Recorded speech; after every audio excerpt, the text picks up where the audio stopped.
Hello students, welcome to our class. তো কি অবস্থা তোমাদের? আশা করি অনেক ভালো আছো। তো আজকে আমরা সেটের খুবই গুরুত্বপূর্ণ একটা টপিক নিয়ে আলোচনা করব। তো আজকে আমরা পড়বো হলো শক্তি সেট বা পাওয়ার সেট। তো শক্তি সেট বা পাওয়ার সেট জিনিসটা কি সেটা বোঝার জন্য আমাদের অবশ্যই উপসেট সম্পর্কে ভালো একটা জ্ঞান থাকতে হবে। তো তোমরা যারা উপসেটের ক্লাসটা করো নাই তারা অবশ্যই উপসেটের ক্লাসটা করে আসবা, তারপর শক্তি সেটের ক্লাস করবে, তাহলে ইজিলি বুঝতে পারবা। এরপরেও চলো আমরা একটু উপসেট সম্পর্কে আগে ধারণা দেই, তারপর আবার শক্তি সেটে ফিরতেছি। তো মনে করো আমার কাছে একটা সেট আছে এ সেট, যার উপাদান আছে এক্স আর হচ্ছে ওয়াই। অর্থাৎ আমাদের কাছে একটা সেট আছে যার উপাদান হচ্ছে এক্স এবং ওয়াই। তাহলে আমি করতে পারি কি, যদি আমি উপসেট নির্ণয় করতে পারি, কিভাবে উপসেট নির্ণয় করব? যে এখানকার যে উপাদানগুলো আছে এই উপাদানগুলোকে নিয়ে যদি আমি এক একটা সেট গঠন করি সেগুলোকে আমরা উপাদান সেট বলবো। তাহলে এখান থেকে আমি এক্স নিয়ে একটা সেট গঠন করতে পারি, তারপর শুধুমাত্র ওয়াই নিয়ে আরেকটা সেট গঠন করতে পারি, তারপর আমি এক্স এবং ওয়াই দুটাই নিয়ে আরেকটা সেট গঠন করতে পারি। এক্স এবং ওয়াই এই দুটো নিয়ে আমি আরেকটা সেট গঠন করতে পারি। তারপর আমি এই দুটো উপাদান ছাড়াও যে কোনো একটা সেট গঠন করতে পারি, অর্থাৎ এটাকে ফাঁকা সেট বলে। তাহলে আমরা এই একটা মাত্র সেট থেকে, এটা একটা মাত্র সেট থেকে আমরা কি চারটা সেট গঠন করতে পারি। তো আমি এগুলোর নাম দেই। বি সেট নাম দিলাম, এটা সি, এটার ডি, তারপর এটার নাম দিলাম হলো ই সেট। অর্থাৎ একটা সেট থেকে আমরা চারটা সেট গঠন করতে পারলাম। এই চারটা সেটকে এ সেটের উপসেট বলে। অর্থাৎ বি, সি, ডি এবং ই সেটকে এ সেটের উপসেট বলে। তো আশা করি উপসেট বিষয়টা কি সেটা আমি ভালো মতো বোঝাইতে পারছি। তো এখন আসা যাক শক্তি সেট। শক্তি সেট কি, যে আমাদের এই উপাদান সেট গুলো আছে এই উপাদান সেট গুলাকে নিয়ে আরেকটা নতুন সেট আমরা গঠন করতে পারি, সেটাকে আমরা শক্তি সেট বলবো। অর্থাৎ এখানে যে উপাদান সেট গুলো আছে, আমি উপাদান সেট গুলো এখানে নিলাম। তাহলে প্রথমটা কি ছিল, এক্স উপাদান নিয়ে একটা সেট ছিল, তারপর ওয়াই উপাদান নিয়ে আরেকটা সেট ছিল, আর একটা এক্স এবং ওয়াই নিয়ে একটা উপাদান সেট ছিল, তারপর ফাঁকা সেট নিয়ে আরেকটা আমাদের উপাদান সেট ছিল। তো এই যে আমাদের এখানে এই এই একটা আমাদের কি উপসেট, এটা একটা উপসেট, এই একটা উপসেট, এই একটা উপসেট। এই চারটা উপসেট মিলে যদি আমি আরেকটা সেট গঠন করি সেটাকেই বলা হয় পাওয়ার সেট অথবা শক্তি সেট। আবার বলতেছি যে কোনো একটা সেটের উপসেট গুলা নিয়ে আমরা যদি আলাদা একটা সেট গঠন করি সেটাই হচ্ছে আমাদের শক্তি সেট বা পাওয়ার সেট। এটাকে আমাদের পি অফ এ দ্বারা প্রকাশ করা হয়, পি অফ এ। তো আরেকবার যদি আমি পুরাটা রিভিউ করি, তো আমাদের এই একটা সেট দেওয়া ছিল, এই সেটের আমাদের উপসেট আমি নির্ণয় করলাম যে B set, C set, D set এবং ই সেট। তারপর এই উপসেট গুলাকে নিয়ে আমি একটা নির্দিষ্ট সেট গঠন করলাম, এই উপসেট গুলাকে নিয়ে আরেকটা সেট গঠন করলাম, এটাকে বলা হয় পাওয়ার। তো এখানে দেখো উদাহরণ তাই দেওয়া আছে, যেখানে এ একটা সেট আছে যার উপাদান হচ্ছে এম এবং এন, এটা একটি সেট। আর এ সেটের উপসেট গুলা কি কি, উপসেট হবে কি, একটা এম আর এন নিয়ে একটা, তারপর শুধুমাত্র এম নিয়ে একটা, শুধুমাত্র এন নিয়ে একটা, আর ফাঁকা সেট নিয়ে একটা। এখানে এই উপসেট সমূহকে যদি আমি এই চারটা উপসেট মিলে আরেকটা সেট আকারে প্রকাশ করি তাহলে সেটা হচ্ছে শক্তি সেট। তাহলে যদি পরীক্ষার সংজ্ঞা আসে যে শক্তি সেট কাকে বলে, তাহলে আমরা বলবো যে কোন সেটের সকল উপসেট দ্বারা গঠিত সেটকে ওই সেটের শক্তি সেট বলে। আবার বলতেছি যে কোন সেটের সকল উপসেট দ্বারা গঠিত সেটকে ওই সেটের উপসেট বলে। তো এখানে প্রথমে একটা উদাহরণ দেওয়া আছে, একটা উদাহরণটা একটু দেখে নিই, তাহলে একদম আমরা ক্লিয়ার হয়ে যাব। তো প্রথমে দেখো এখানে একটা এ সেট দেওয়া আছে যার উপাদান কোনো নাই, অর্থাৎ ফাঁকা সেট। তাহলে এখানে পি অফ এ হবে, শুধুমাত্র ফাঁকা সেট নিয়েই আমাদের কি একটা পাওয়ার সেট গঠিত হবে।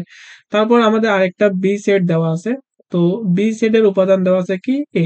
তাহলে আমরা এই বি সেটের উপসেট যদি নির্ণয় করি তাহলে কি করব, আমরা এ নিয়ে একটা সেট পাবো, তারপর এ না নিয়ে অর্থাৎ কোনো কিছু না নিয়ে আরেকটা সেট পাবো। অর্থাৎ এখান থেকে যদি আমরা পাওয়ার সেট পাই তাহলে কি পাবো, একটা হলো এ নিয়ে আরেকটা আছে ফাঁকা সেট। তো দেখো এখানে তাই আছে, প্রথমে একটা এ নিয়ে একটা সেট পাইছিলাম, তারপর ফাঁকা সেট নিয়ে আরেকটা সেট পাইছিলাম। তারপর এখানে সি সেট আছে।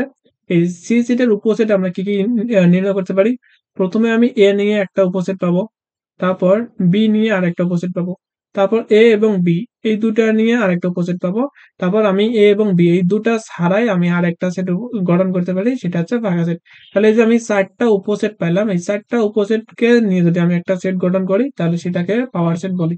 তাহলে দেখো P of C is equal to কি হবে, এ নিয়ে একটা সেট গঠিত, অর্থাৎ এটা একটা উপসেট, এটা একটা উপসেট, এটা একটা উপসেট, এটা একটা উপসেট, এই চারটা উপসেট নিয়ে আমাদের পাওয়ার পাওয়ার সেট বা শক্তি সেট গঠিত হয়। তো এখান থেকে আমরা যদি সংখ্যাগুলো দেখতে যাই, একটু সংখ্যা আমরা দেখবো যে আহ, এ কোনোটার উপাদান কতটা হলে আমাদের শক্তি সেট আসলে কতটা হয়। তো এখানে আমরা এ যে সেটটা আছে এ সেটের মধ্যে দেখতে পারতেছি যে এখানে আমাদের কোনো উপাদান নাই, অর্থাৎ এখানে ফাঁকা সেট বলতে বোঝাচ্ছে এই সেটের মধ্যে আমাদের কোনো উপাদান নাই। তাহলে আমাদের এখান থেকে শক্তি সেটের আমাদের সংখ্যা পাইছিলাম কয়টা, একটা। দেখো আমি শক্তি সেটের উপাদান সংখ্যা পাইছিলাম একটা। তো এই ১ কে আমরা 2 টু দি পাওয়ার 0 আকারে লিখতে পারি। কেন লিখতে পারি? কারণ হলো যে কোনো কিছুর উপর যদি আমরা পাওয়ার 0 দেই সেটা অবশ্যই 1 হয়ে যাবে। অর্থাৎ তুমি পৃথিবীর উপরও যদি তুমি যদি লেখো যে পৃথিবী টু দি পাওয়ার 0 তাহলে সেটার মান হয়ে যাবে 1। অর্থাৎ তুমি যা কিছুর উপরেই যদি পাওয়ার 0 দাও তাহলে সেটার মান আমাদের 1 হয়ে যাবে। তারপর আসো পরেরটায় পি অফ বি অর্থাৎ বি সেটের পাওয়ার সেটের উপাদান দেখো কয়টা? একটা, দুইটা। তাহলে এখানে কি পেলাম আমরা? দুইটা পেলাম। তাহলে 2 টু দি পাওয়ার 1 লিখতে পারি। 2 এর উপর যদি 1 দেই তাহলে সেটা কি আমাদের 2 ই হবে। তারপর এই যে পি অফ সি যখন আমাদের আসছে, তারপর এখানে দেখো উপাদান সংখ্যা যদি আমি হিসাব করি তাহলে একটা, দুইটা, তিনটা, তারপর হলো 4টা। অর্থাৎ আমাদের এই যে সেটটা আছে এই সেটের উপাদান কয়টা পেলাম? 4টা। তো 4 কে আমি কিভাবে লিখতে পারি? 4 কে আমি 2 টু দি পাওয়ার 2 আকারে লিখতে পারি, অর্থাৎ 2 স্কয়ার আকারে লিখতে পারি। তাহলে আমার কাছে যদি আরেকটা সেট থাকতো, মনে করো যে কিউ একটা সেট আছে, এটার আমি উপাদান সংখ্যা দিলাম এ, বি, তারপর হলো সি। তাহলে এখান থেকে আমি এর যে উপসেট যেটা পাবো, উপসেটের সংখ্যা পাবো হলো মোট 8টা। তাহলে এইটিকে আমি কিভাবে লিখতে পারি? 2 টু দি পাওয়ার কিউব লিখতে পারি। তারপর আরেকটা যদি সেট নেই যেখানে আমাদের উপাদান সংখ্যা থাকবে 4টা, অর্থাৎ এ, বি, সি, তারপর ডি, তাহলে আমাদের উপাদান সংখ্যা হবে হলো 16টা, অর্থাৎ 16কে আমরা 2 টু দি পাওয়ার 4 আকারে লিখতে পারবো। অর্থাৎ এরকম ভাবে যদি কোনো একটা সেটের মধ্যে উপাদান সংখ্যা 0 থাকে তাহলে সেটাকে আমরা 2 টু দি পাওয়ার 0 লিখতে পারি। তারপর যদি উপাদান সংখ্যা একটা থাকে তাহলে 2 টু দি পাওয়ার 1 আকারে লিখতে পারি। তারপর উপাদান সংখ্যা যদি দুইটা থাকে তাহলে 2 টু দি পাওয়ার 2 লিখতে পারি। অর্থাৎ আমাদের উপাদান সংখ্যা যত হবে, অর্থাৎ 2 এর উপর পাওয়ারটা তত হবে। তাহলে আমাদের যদি উপাদান সংখ্যা যদি n হয় তাহলে আমাদের যে ওই সেটের ও শক্তি সেটের উপাদান সংখ্যা হবে 2 টু দি পাওয়ার n। তো আমরা এর আগে পড়ছিলাম যে কোনো একটা সেটের উপসেটের সংখ্যা হয় 2 টু দি পাওয়ার n। তো উপসেটের সংখ্যা আমাদের সূত্র 2 টু দি পাওয়ার n। তারপর হচ্ছে কি আমাদের শক্তি সেটের আমাদের সূত্র হচ্ছে 2 টু দি পাওয়ার n।